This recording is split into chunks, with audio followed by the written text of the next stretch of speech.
How's it going, everybody? It's the Black Car Guru back with another video. And for you Gen 3 Hemi guys, this video is for you. Smell a Hemi. I knew it.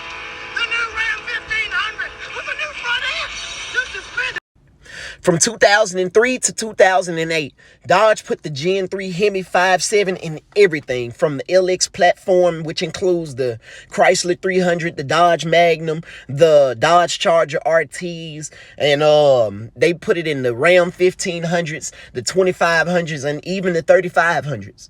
This engine served as the replacement for the 318 and the 360 Magnum engines. They couldn't comply with emissions regulations, which were tightening at the time. These engines also included a deep skirted block like the original 426 Hemi. They also had a bell housing of which you could put any transmission behind it, from the 727 to the 904 Torque Flight. Hell, you could even put an 8-speed transmission behind this thing, and it will accept it easily. These engines also weren't perfect. Now, the biggest issue you're going to run into with this thing is the infamous lifter tick. This beautiful engine would also find itself inside the Jeep Commander, the Jeep Grand Cherokee, and also the Dodge Durango and Chrysler Aspen. Then came the year 2009, and Dodge gave their 5.7 Hemi a refresh, a big one. It featured bigger intake and exhaust valves, variable cam timing, multi-displacement systems, and a special block which had special casting numbers. These new and improved upgrades to the 5.7 Hemi increased the Dodge Ram's power output to 390 horsepower and 407 foot-pounds of torque.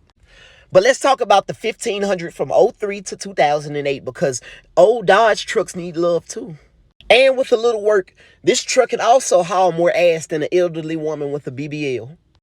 First things first, you need to get rid of those Gen 3 Hemi heads. Get rid of them. Now, the Eagle heads on the 09 and up 5.7s are perfect. They have bigger intake valves and bigger exhaust valves. These things are absolutely amazing. Forged rods and pistons. The lifters were the biggest issue of the Gen 3 Hemi era. Please replace those lifters. Upgrade to a milling oil pump. Stage 2 or 3 cam kit. It all depends on what it is you want as far as drivability. But if you're looking for good horsepower that's drivable, then I suggest you go with stage 3. Simple. And as far as your stall, you're going to need a 32 to 3500 stall. As far as boost, you're going to need to do a Hellcat supercharger adapter kit. You can add a turbo, but that's entirely up to you. But the biggest issue you're going to face is the transmission. Either go 727 Torque Flight or just swap it out for an 8-speed transmission. You're going to need a transmission controller, and you're going to need to add a aftermarket ECU. Now, this is the Hellcat supercharger adapter kit. If you want a Hellcat but don't have Hellcat money, then this is the best alternative.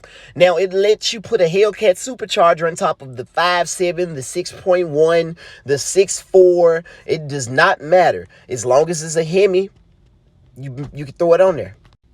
And you're going to need that standalone, like I mentioned, that standalone ECU for maximum tunability, because, hell, the factory ECU is only going to take so much.